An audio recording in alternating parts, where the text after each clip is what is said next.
새벽의 공기는 유난히 맑았습니다. 하늘은 아직 빛을 반쯤 품고 연못 위로는 엷은 안개가 허공에 걸려 있었습니다. 부처님께서는 연못 가장자리에 오래된 바위에 조용히 앉아 계셨고 제자들은 그 주위를 둘러 앉아 고요히 숨을 고르고 있었습니다. 바람 한 줄기가 지나가며 물결을 흔들었고 그 잔잔한 파문은 제자들의 마음에도 가볍게 내려앉는 듯 했습니다. 그때 젊은 한 제자가 두 손을 모으고 조심스레 고개를 들었습니다. 부처님, 제 마음에 오래 머물던 질문이 있습니다. 저는 사람들에게 잘하고 싶다는 마음이 늘 앞서지만 이상하게도 시간이 지날수록 마음이 가벼워지기는커녕 오히려 지쳐갑니다. 선한 마음을 썼는데도 공허함이 남고 때론 누군가에게 기대어 버린 듯한 느낌까지 듭니다. 저는 무엇을 잘못하고 있는 걸까요? 부처님께서는 그의 얼굴을 잠시 바라보시더니 물결에 시선을 천천히 내리셨습니다. 사람에게 잘하고자 하는 마음은 귀하다. 그러나 마음이 흐르는 길을 보지 못하면 그 귀함도 결국 흩어지고 만다. 마음이 흐르는 방향이 바르지 못하면 폭도 함께 방향을 잃어 흘러가니 오늘 이 자리에서 그 흐름을 살펴보는 시간을 가져보자. 제자들은 부처님의 음성에 더 집중하며 몸을 반듯하게 세웠습니다. 부처님은 연못 위에 떨어지는 작은 잎사귀 하나를 바라보며 질문을 던지셨습니다. 이 잎사귀가 물 위에 놓이면 어떻게 되는가? 한 제자가 대답했습니다. 물결 따라 흘러갑니다. 그렇다. 마음도 이와 같다. 어디로 흘러가는지 보지 않으면 어느 순간 스스로도 어찌할 수 없는 곳에 닿게 된다. 사람에게 지나치게 마음을 쓰는 일은 선함으로 시작되지만 그 마음을 살피지 못하면 어느 순간 자비가 아니라 집착으로 흐르게 된다. 말을 마치신 부처님은 손바닥을 펼쳐 공중을 천천히 쓸었습니다. 오늘 너희에게 5가지 이야기를 들려주겠다. 이 5갈래의 흐름은 겉으로 보기에는 선한 마음이지만 내면에서는 복을 흩어내는 미세한 틈이 된다. 틈이 오래되면 마음은 바람이 드는 문과 같아져 스스로의 온기를 지키지 못하게 된다. 첫 질문을 던진 제자가 다시 조심스럽게 물었습니다. 부처님, 저는 사람들에게 잘해주면 언젠가 그 마음이 돌아올 것이라 믿었습니다. 그러나 돌아오지 않는 마음도 있고 심지어 제 선의가 당연한 것으로 여겨지는 일도 생기며 저는 점점 작아지는 느낌이 듭니다. 이런 제 마음도 틈이 생긴 것입니까? 부처님께서는 잔잔히 고개를 끄덕이셨습니다.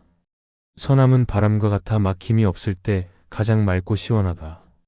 그러나 너의 마음이 누군가의 반응에 흔들리고 돌아올 것을 바라는 기대에 휘둘리고 상처에 젖은 기억에 머무른다면 그 선함은 이미 무게를 가진 것이나 다름없다.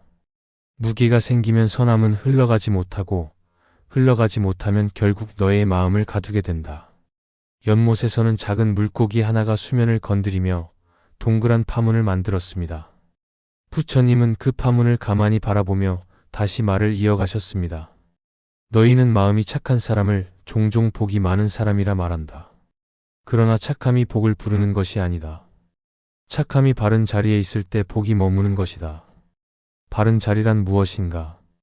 흐름이 막히지 않고 억지로 밀어내지 않으며 넘치지도 않는 자리다. 사람에게 지나치게 마음을 쓰는 이들은 흔히 넘치는 줄도 모르고 자신을 덜어낸다. 덜어낸 줄도 모른 채 계속 내어주면 어느 순간 마음의 그릇은 비어버린다. 그 빈 자리로 폭 또한 들어오지 못한다. 제자들은 그 말에 깊은 침묵으로 고개를 숙였습니다. 부처님은 그 침묵을 가만히 지켜보다가 천천히 말을 이으셨습니다. 오늘 들려줄 5가지 이야기는 누군가를 미워하게 하려는 것이 아니다. 오히려 자신을 지키고 마음의 흐름을 바로 보며 선함이 상처가 되지 않도록 하는 지혜를 전하기 위함이다. 선함이 흩어지는 곳을 알면 선함이 머무는 자리도 알게 된다. 바람이 연못의 표면을 부드럽게 스쳐 지나가며 가느다란 빗줄기를 흔들었습니다. 부처님은 손을 모으며 마지막으로 한마디를 덧붙이셨습니다. 자, 이제 마음의 흐름이 어디서 어떻게 흘러가는지 하나씩 살펴보자. 잘하고자 했으나 상처를 얻은 모든 마음에게 오늘의 가르침이 작은 등불이 되기를 바란다. 그리고 드디어 첫 번째 이야기가 시작되었습니다. 부처님께서는 연못가에 앉은 제자들을 바라보며 손가락으로 잔잔한 수면을 살짝 건드리셨습니다. 아주 작은 힘만으로도 둥근 파문이 연달아 번져나갔습니다. 부처님께서는 그 파문을 잠시 바라보다가 조용히 말씀하셨습니다. 이 파문이 멈추지 않는 이유는 작은 움직임 하나가 스스로를 계속 흔들기 때문이다. 마음도 이와 같다. 멈추지 못하는 마음은 선함으로 보이지만 실상은 자신을 지키지 못하는 소음일 뿐이다. 그 말을 들은 제자 하나가 손을 모으며 고개를 들었습니다.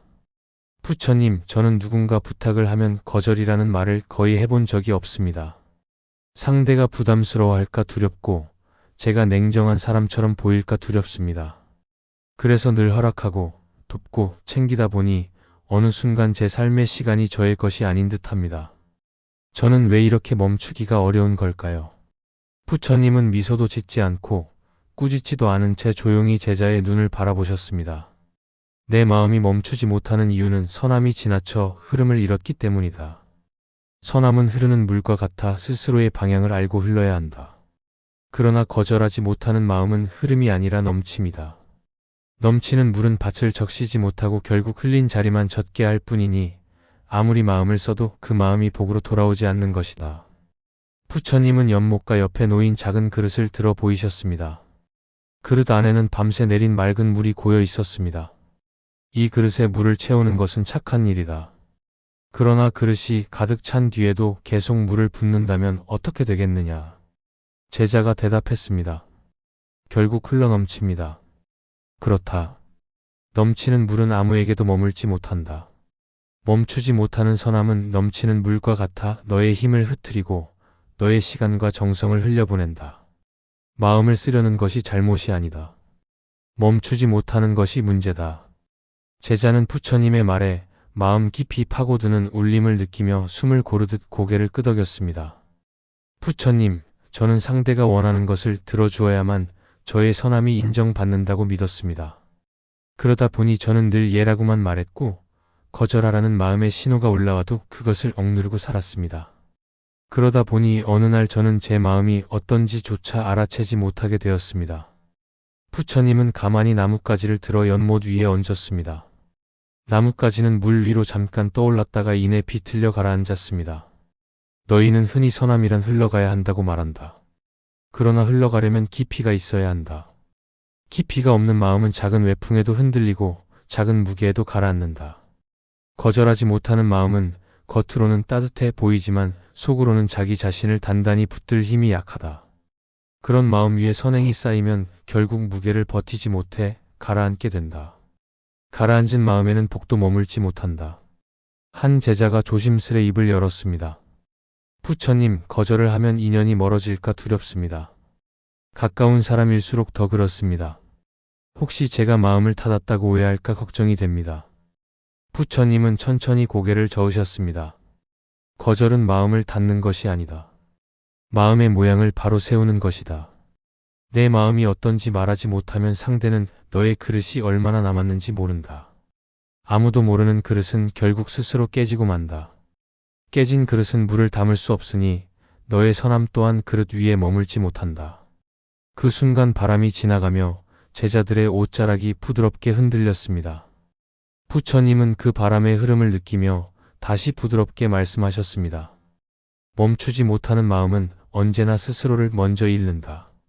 마음이 흘러갈 자리를 스스로 정하지 못하니 남이 정하게 되고 남이 정한 흐름 속에서 너의 복은 점점 흐릿해지는 것이다. 마음을 지키는 일은 이기심이 아니다. 마음을 지키는 사람만이 진정한 자비를 오래 품을 수 있다. 제자는 잠시 눈을 감고 스스로의 가슴을 눌러보았습니다. 그 안에서 오랫동안 억눌렀던 말들이 스르르 풀려 나오는 듯 했습니다. 부처님, 저는 이제 조금 알 것 같습니다. 선한 마음을 쓰는 일이 잘못이 아니라 그 마음이 어디까지인지 제가 스스로도 모르고 있었다는 것을요. 제 마음이 지쳤다는 신호를 들을 귀가 없었던 것 같습니다. 부처님은 고요하게 고개를 끄덕이셨습니다. 그래. 들릴 때까지 기다리지 말고 들리지 않을 만큼 시끄러워지기 전에 멈추어라. 멈춤은 거절이 아니라 마음의 숨을 돌려주는 순간이다. 숨이 돌아오면 폭도 돌아온다. 연못 위로 햇살이 더 밝아지며 파문을 은빛으로 물들였습니다. 부처님께서는 그 빛을 바라보며 조용히 마무리하셨습니다. 너희가 선한 마음을 품었다면 이제 그 마음이 흐르는 곳을 살피도록 하라. 멈출 줄 아는 마음, 그 마음이 복을 지키는 첫 걸음이다. 부처님은 손을 모으며 다음 이야기를 준비하듯 고개를 들었습니다. 이제 두 번째 흐름을 살펴보자. 자비가 자신을 잃어버릴 때 마음은 어떤 모습을 띠게 되는가. 이어서 듣도록 하라. 연못가의 햇살이 조금씩 높아지며 제자들의 얼굴에 따뜻한 색을 드리웠습니다. 부처님께서는 손가락 끝으로 연못에 가장자리를 따라 작은 선을 그리며 말없이 생각에 잠기셨습니다. 그러다 천천히 고개를 들어 제자들을 바라보셨습니다. 이제 두 번째 흐름을 이야기해보자. 마음이 자비를 품을 때 그 자비가 제자리를 잃으면 어떻게 되는가? 그 순간 조용히 앉아있던 또 다른 제자가 두 손을 모은 채 앞으로 나왔습니다. 그는 망설임이 깊게 배어있는 목소리로 입을 열었습니다. 부처님, 저는 제 삶 대부분을 남을 돕는 데 써왔습니다. 누군가 어려움을 겪는 모습을 보면 마치 제 일처럼 마음이 쓰이고 그 사람이 편안해지기 전에는 제 마음도 편해지지 않습니다. 그래서 언제나 남을 먼저 챙겼습니다. 하지만 어느 순간부터 저는 제 마음이 텅 빈 그릇처럼 느껴졌습니다. 남을 돕는 일은 계속되는데 정작 제 안에는 무엇도 채워지지 않습니다. 이것은 무엇 때문입니까? 부처님은 빛이 비치는 연못 표면을 잠시 바라보다가 조용히 말씀하셨습니다. 너희는 반딧불이를 본 적이 있느냐? 밤이면 작은 빛을 품고 숲을 밝히는 그 생명은 잠시 빛나지만 오래도록 타오르지는 못한다. 반딧불이는 온 힘을 불빛에 쏟아내며 결국 스스로의 생명을 깎아 빛을 내는 것이다. 너의 자비가 반딧불이의 빛과 같아진다면 마음은 오래 버티지 못한다. 제자는 그 말에 잠시 숨을 고르며 고개를 숙였습니다. 그의 안에서 오래 눌려있던 감정이 부드럽게 올라오는 듯 했습니다. 부처님, 저는 스스로를 돌보는 일이 이기적이라고 생각했습니다. 제 고단함을 돌아보는 일이 남을 외면하는 것처럼 느껴졌습니다. 그래서 제 마음이 무거워져도 참고 견디며 계속 누군가를 도우려 했습니다. 하지만 이제는 제 마음이 너무 지쳐 무언가를 줄 힘도 남아있지 않습니다. 부처님은 연못 근처에 한 줄기 갈대를 꺾어 그 끝을 가볍게 흔드셨습니다.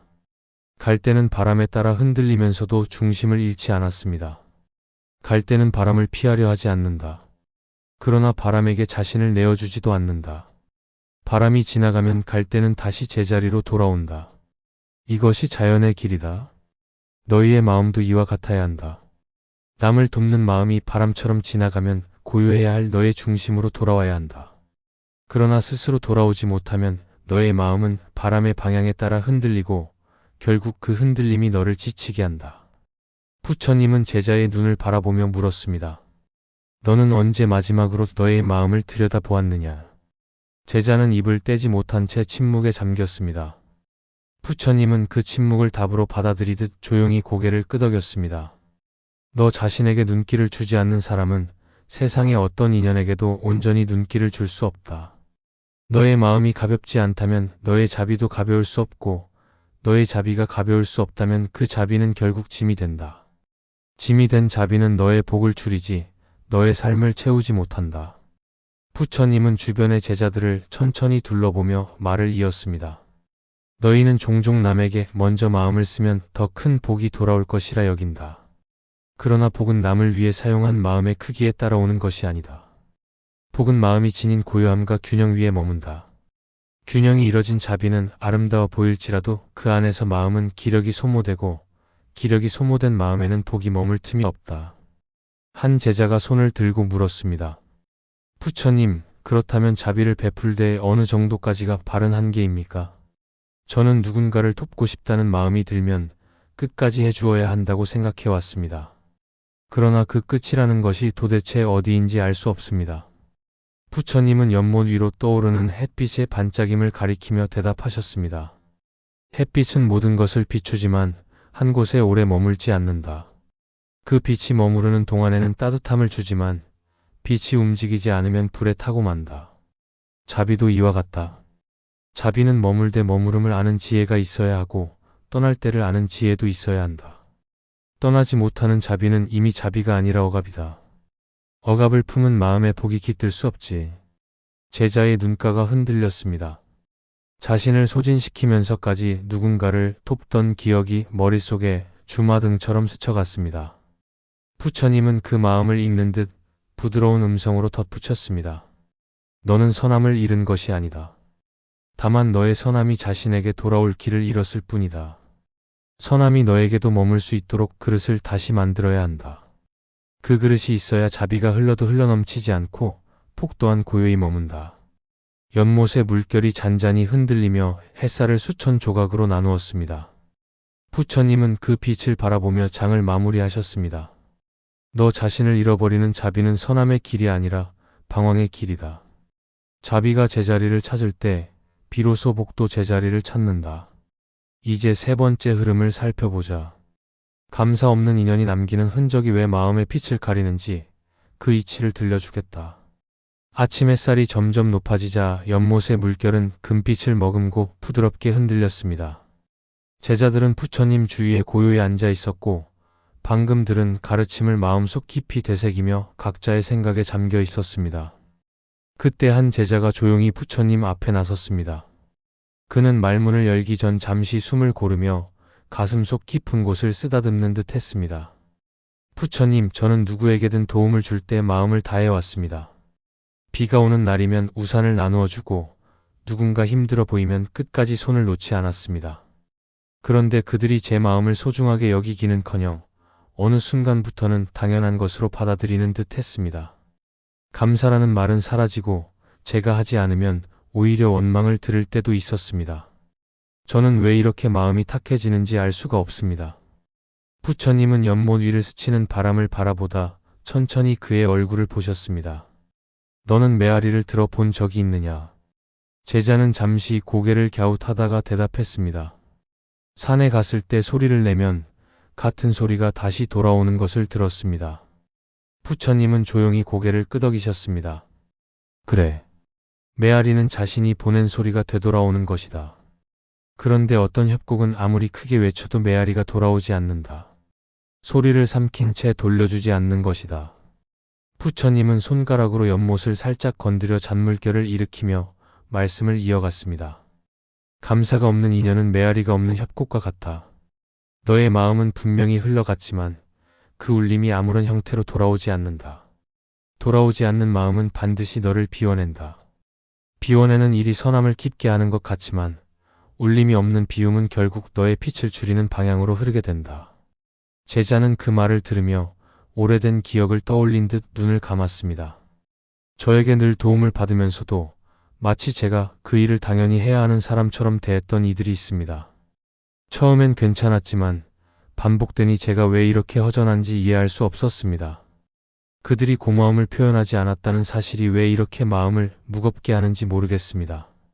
부처님은 한참 동안 물결을 바라보다 손을 조용히 들어 올리셨습니다. 내 마음은 울림을 찾고 있었기 때문이다. 마음이란 혼자서는 자라는 것이 아니다. 서로의 마음이 울려야 그 울림 속에서 다시 힘을 얻는 법이다. 내 선의가 아무런 울림도 없이 사라져 버릴 때 너의 마음은 자꾸만 스스로를 잃는다. 잃어가는 마음은 고요를 잃고 고요를 잃은 마음은 복이 머물지 못한다. 제자가 고개를 들며 물었습니다. 그러면 부처님, 감사하지 않는 사람들과의 인연은 어떻게 해야 합니까? 그들이 고맙다는 말을 하지 않는다는 이유로 인연을 끊을 수도 없는 일 아닙니까? 부처님은 연못 가장자리에 돌을 손으로 쓰다듬으며 대답했습니다. 인연을 끊으라는 말이 아니다. 다만 너의 마음이 더 이상 그 협곡에서 울리지 않는다는 것을 알아차리라는 것이다. 울림 없는 협곡에 계속 소리를 내면 목이 마르고 힘이 빠질 뿐이다. 내 선의는 어디로 흘러가야 하는지, 어떤 곳에 머물러야 하는지를 스스로 알아보아야 한다. 그리고 부처님은 부드러운 목소리로 덧붙이셨습니다. 감사가 없는 사람은 복이 들어오더라도 그것이 복인지 알지 못한다. 그러니 너의 복 또한 그들에게 머물 자리를 찾지 못한다. 복은 울림이 있는 곳에 머물고 울림을 나누는 사람 사이에서 더 크게 자란다. 그러나 울림 없는 인연은 복을 키우지 못하고 결국 너도 그 복을 함께 잃는다. 그 말을 들은 제자는 손등을 바라보며 미세하게 떨리는 숨을 내쉬었습니다. 부처님, 저는 그저 좋은 마음으로 했을 뿐인데 왜 결국 상처가 남는지 이제 이해가 됩니다. 저는 제 선의를 소중하게 여길 줄 몰랐고 아무런 울림이 없는 곳에도 계속 마음을 붓고 있었습니다. 부처님은 고요한 미소를 지으며 말을 마무리하셨습니다. 내 마음은 선하니 더욱 조심해야 한다. 선한 마음이 울림 없는 곳에서 오래 머물면 반드시 빛을 잃는다. 마음이 빛을 잃으면 폭도 그 마음을 떠난다. 그러니 내 마음이 어떤 울림을 원하는지, 어느 인연에서 자라고 어느 인연에서 사라지는지 그 흐름을 놓치지 말아라. 바람이 한 번 더 연못을 스치며 잔잔한 빛을 흔들어 놓았습니다. 부처님은 그 흔들림을 바라보며 조용히 말씀하셨습니다. 이제 다음 흐름을 살펴보자.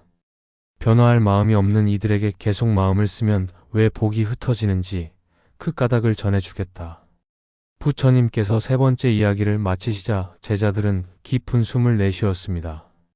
울림 없는 인연에 대해 들은 가르침이 가슴속에서 아직 잔잔히 흔들리고 있었기 때문이었습니다. 연못 위로 햇빛이 더 넓게 퍼지며 한 줄기 바람이 조용히 물결을 어루만졌습니다. 그 순간 또 다른 제자가 앞으로 나왔습니다. 그는 한동안 망설이다가 두 손을 모으고 고개를 숙였습니다. 부처님, 저는 오랫동안 한 사람을 돕고 또 돕는 일을 반복해왔습니다. 그 사람은 늘 어렵다고 호소했고 저는 그 말을 들을 때마다 그를 외면하면 안 된다고 믿었습니다. 그런데 아무리 도와주어도 변화의 흔적은 보이지 않고 오히려 시간이 지날수록 더 의지하고 더 기대기만 합니다. 저는 지쳐가지만 그를 돕지 않으면 죄책감에 시달립니다. 이런 제 마음은 어디서 잘못 흐르고 있는 것입니까? 부처님은 그의 눈을 지그시 바라보며 조용히 입을 열었습니다. 너는 늘 강을 건너려는 이에게 다리를 만들어주고 있었구나. 그러나 그대가 건너주어야만 하는 사람이라면 그는 걸음을 배우지 못한다. 배우지 못한 사람은 너의 등을 기대어 다시 너를 찾게 되고 도움은 어느 순간 굴레가 된다. 부처님은 연못가에 돌 하나를 천천히 집어들었습니다. 이 돌을 보아라. 비가 내릴 때마다 물이 스며들지 않을 것처럼 보이지만 오랜 세월을 두고 보면 돌 속 깊은 곳까지 물이 들어간다. 누군가의 도움도 이와 같다. 도움을 줄 때마다 조금씩 스며들고 스며듦이 반복되면 그 사람은 자신의 힘보다 너의 도움을 먼저 찾게 된다. 그 순간부터 도움은 성장의 발판이 아니라 의존의 뿌리가 된다. 제자는 부처님의 말을 듣고 눈을 살짝 감았습니다. 그의 머릿속에는 과거에 끊임없이 의지하던 사람이 떠올랐습니다. 어떤 문제든 그에게 먼저 기대며 이번만 도와주면 꼭 달라지겠다고 말했지만 정작 달라진 것은 아무것도 없었습니다. 부처님은 제자의 마음을 읽은 듯 말을 이어갔습니다. 변하려는 마음이 없는 사람은 아무리 많은 복을 받아도 그 복을 담지 못한다. 담지 못한 복은 스스로 흘러가고 결국 너의 마음도 함께 흩어지게 된다. 너는 도우면서도 괴로웠을 것이다. 괴로운 자비는 이미 자비가 아니다. 자비는 자유로움 위에서만 꽃 피우는 법이다. 제자가 떨리는 목소리로 대답했습니다. 부처님, 저는 그 사람을 포기하면 냉정한 사람이라는 생각이 들었습니다. 마치 그 사람을 외면하면 제 자비심이 부족한 것처럼 느껴졌습니다. 그래서 끝없이 돕고 또 도왔지만 어느 순간 제 마음은 이미 무너져 있었습니다.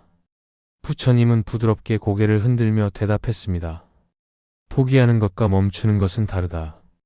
포기란 인연을 내던지는 것이지만 멈춤은 인연의 자리를 바르게 보는 것이다. 누구나 물을 주어야 할 때가 있고 물을 거두어야 할 때가 있다. 씨앗이 없는 땅에 계속 물을 붓는다면 땅은 진흙이 되어 오히려 길을 막는다. 변하려는 의지가 없는 사람에게 계속 마음을 쓰면 너의 마음은 길을 잃는다. 그 잃은 마음이 너의 폭 또한 흐려지게 한다. 바람 한 줄기가 갈대밭을 스치며 사각거리는 소리를 남겼습니다. 부처님은 그 소리에 귀를 기울이듯 눈을 잠시 감고 다시 말을 이어갔습니다. 내가 노력해도 바뀌지 않는 사람을 붙잡는 것은 자비가 아니라 두려움이다. 두려움은 너의 마음을 무겁게 만들고 무거워진 마음은 복과 멀어지기 쉽다. 도움은 흘러야 하는데 그 흐름이 갇히면 자비는 고인 물처럼 탁해진다. 제자는 고개를 들며 물었습니다. 부처님, 그러면 저는 어떻게 해야 합니까? 그 사람이 변하지 않는다는 사실을 보면서도 제가 손을 놓으면 그 사람이 더 어두운 길로 갈까 두렵습니다. 이런 마음도 집착입니까? 부처님은 한 줄기 햇살이 물 위로 떨어지는 순간을 손가락으로 가리키며 대답했습니다. 햇살은 모든 것을 비추지만 그 어느 것도 붙잡지 않는다. 빛은 스스로 밝힐 뿐 타인의 그림자를 대신 거두어 가지 않는다. 너도 그러해야 한다. 남의 그림자를 대신 지고 걷는 순간 너의 발걸음이 흔들리고 결국 너의 마음까지 어두워진다. 어두워진 마음에는 복이 머물지 못한다. 부처님의 목소리는 조용했지만 그 안의 의미는 제자의 가슴 깊은 곳까지 닿았습니다. 도움은 사랑이지만 그 사랑이 스스로를 잃게 한다면 더 이상 바른 사랑이 아니다. 인연마다 각자의 속도가 있고 각자의 배움이 있다. 너의 마음이 모두를 대신할 수 있다고 믿는 순간 너는 끝없는 굴레에 갇히게 된다. 굴레에 갇힌 마음은 복을 담을 수 없다. 제자는 고개를 깊이 숙이며 말했습니다. 부처님, 저는 이제 조금 알 것 같습니다. 도움은 흘러야 하고 흐름을 막는 인연에 계속 마음을 쏟으면 제 마음이 먼저 다친다는 사실을요. 저는 제가 자비롭다고 믿었지만 사실은 두려움 때문에 놓지 못하고 있었음을 깨달았습니다. 부처님은 고요히 미소 지으며 마무리하셨습니다. 그래. 참된 자비는 붙잡지 않고 강요하지 않고 흐를 때 흐르고 멈출 때 멈출 줄 아는 지혜다. 내 마음이 자유로울 때 비로소 복도 너의 삶에 자유롭게 드나든다. 그리고 부처님은 연못 위로 다시 번지는 햇빛을 바라보며 천천히 말했습니다. 이제 5번째 흐름을 들려주겠다.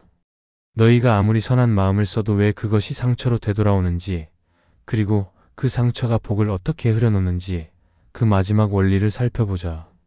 부처님께서 4번째 이야기를 마치시자 주변은 어느새 정오의 빛으로 가득 차 있었습니다. 연못은 햇빛을 품고 더욱 깊은 은빛을 띄었으며 제자들의 얼굴에도 가벼운 바람이 내려앉았습니다. 모두가 고요하게 앉아 있었지만 그 고요 속에는 부처님의 가르침을 따라 마음을 비추어 보는 깊은 사유가 흐르고 있었습니다.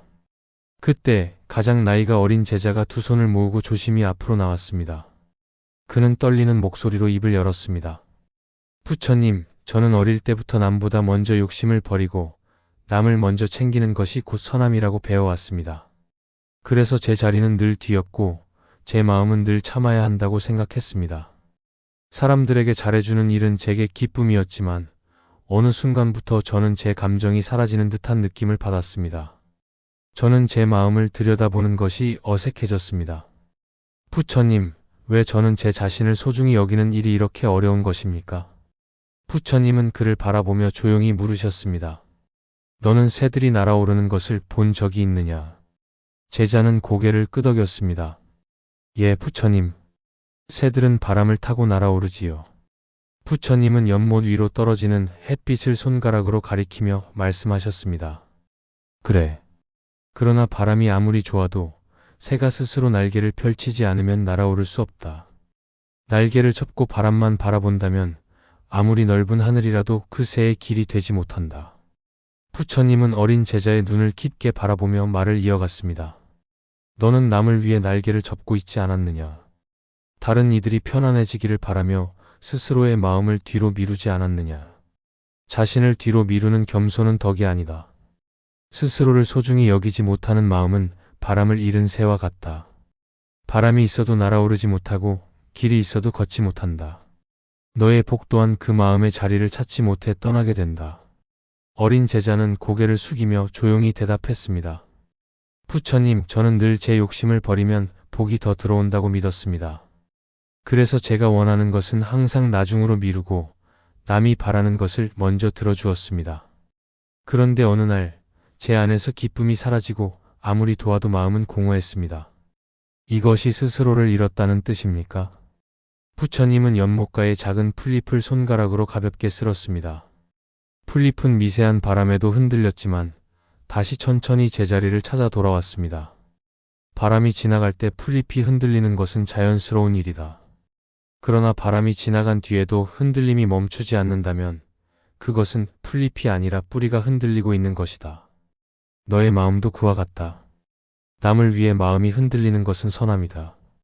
그러나 그 흔들림 속에서 너의 중심이 사라진다면 그것은 선함이 아니라 자기 부정이다. 말씀을 듣던 다른 제자들도 조용히 고개를 숙였습니다. 부처님은 이어서 부드러운 음성으로 가르침을 풀어내셨습니다. 너희는 종종 말한다. 겸손하라, 낮아져라, 자신을 내려놓아라. 그러나 참된 겸손은 자신을 부정하는 것이 아니라 자신을 바로 아는 것이다. 자신을 낮추는 것이 미덕이 될 때도 있지만 그것이 습관이 되어 자신을 보지 못한다면 그 순간 마음의 뿌리가 흔들린다. 뿌리가 흔들리면 어떤 폭도 오래 머물 수 없다. 어린 제자는 천천히 고개를 들며 물었습니다. 부처님, 저는 스스로를 먼저 챙기면 이기적인 사람이라는 생각이 듭니다. 저는 좋은 사람이 되고 싶습니다. 그런데 좋은 사람과 나를 잃는 사람의 차이는 어디에 있습니까? 부처님은 연못에 비친 하늘을 바라보다 대답하셨습니다. 좋은 사람은 자신도 돌볼 줄 아는 사람이다. 자신을 돌보지 못하는 이의 선함은 오래가지 못한다. 선함은 흘러야 하지만 그 중심에는 고요한 나가 있어야 한다. 나를 잃은 선함은 바람만 가득한 빈 껍데기와 같다. 겉은 따뜻해 보이지만 속은 텅 빈 채로 울리고 있을 뿐이다. 부처님은 어린 제자 앞으로 손을 내밀며 덧붙이셨습니다. 너는 너의 마음의 자리를 내어주어야 한다. 내가 스스로를 먼저 앉히지 않으면 어떤 인연도 너를 온전히 바라보지 못한다. 너의 마음을 돌보지 않는 사람에게 복은 머물지 않는다. 복은 존중 위에 깃들고 존중은 스스로를 소중히 여기는 마음에서 태어난다. 어린 제자의 눈가에 조용한 빛이 스며들었습니다. 그는 부처님의 말 한마디 한마디가 오래 묵은 돌덩이를 들어 올리는 듯 가슴 깊이 내려앉는 것을 느꼈습니다. 부처님, 저는 이제 알겠습니다. 저는 남에게 너무 많은 자리를 내어주느라 정작 제 마음이 앉을 자리가 없었습니다. 그것이 제 복을 흘려보낸 이유였군요. 부처님은 조용히 고개를 끄덕이며 마지막 가르침을 전했습니다. 그래. 마음이 비어지는 것은 선함이 부족해서가 아니라 스스로에게 자리를 마련하지 않았기 때문이다. 착함은 좋지만 자신을 잃어서는 안 된다. 너의 마음에 내가 있어야 자비도 있고 자비가 있어야 복도 머무른다. 연못 위로 새로운 햇살이 비치며 물결 위에 길게 반짝이는 띠를 만들었습니다. 부처님은 그 빛을 바라보며 천천히 말씀을 맺었습니다. 이제 오늘 내가 전한 5가지 흐름을 너희 각자의 마음에서 다시 살펴보아라. 그렇게 할 때 놓아야 할 집착은 놓고 지켜야 할 마음은 지키게 될 것이다. 부처님께서 5가지 가르침을 모두 전하시자 연못 위에 드리운 햇살은 어느새 한낮의 빛으로 깊어져 있었습니다. 바람은 더 따뜻해졌고 제자들은 그 바람 속에서 부처님의 말씀을 곱씹으며 조용히 숨을 고르고 있었습니다. 부처님께서는 손을 모은 채 천천히 제자들을 둘러보셨습니다. 오늘 너희에게 전한 5가지 흐름은 사람 때문에 생기는 상처의 이야기가 아니다. 마음이 자신을 잃어가는 과정을 보여주는 그림일 뿐이다. 사람에게 잘해주고 마음을 나누는 일은 아름답다. 그러나 마음의 자리를 잃어버리면 그 아름다움은 오히려 너희를 흔드는 바람이 되고 복을 흩어내는 틈이 된다. 부처님은 연못 한가운데를 가리키며 말씀을 이어갔습니다. 연못은 흐르지 않으면 탁해지고 지나치게 흐르면 맑음을 잃는다. 마음도 그와 같다. 너희의 선함이 너무 흐르면 자신을 잃고 너무 멈추면 굳어버린다. 오늘의 가르침은 흐름을 막으려는 것이 아니라 바른 흐름을 찾게 하는 것이니 기억하라. 제자 중 한 명이 조용히 물었습니다. 부처님, 그렇다면 우리는 어떻게 해야 복을 잃지 않고 선함을 지켜갈 수 있습니까? 부처님은 미소처럼 고요한 눈빛으로 대답하셨습니다. 먼저 너희 자신을 알아야 한다. 너의 마음이 지친지, 넘치는지, 비어있는지, 울리지 않는지. 마음을 살피는 자는 스스로를 잃지 않는다. 스스로를 잃지 않는 자는 자비도 잃지 않는다. 그리고 자비를 잃지 않는 마음에 복은 머문다. 말씀이 끝나자 연못 위로 바람이 지나가며 잔물결을 만들었습니다. 빛은 그 물결을 따라 부서지며 작은 조각들처럼 흩어졌습니다. 부처님은 그 반짝임을 보고 다시 조용히 말했습니다. 오늘 들은 5가지 가르침을 한 줄로 요약한다면 이와 같다. 너희 마음이 제자리에 있을 때 복도 그 자리에 머문다. 제자들은 모두 고개를 숙이며 그 말을 마음속에 깊이 새겼습니다.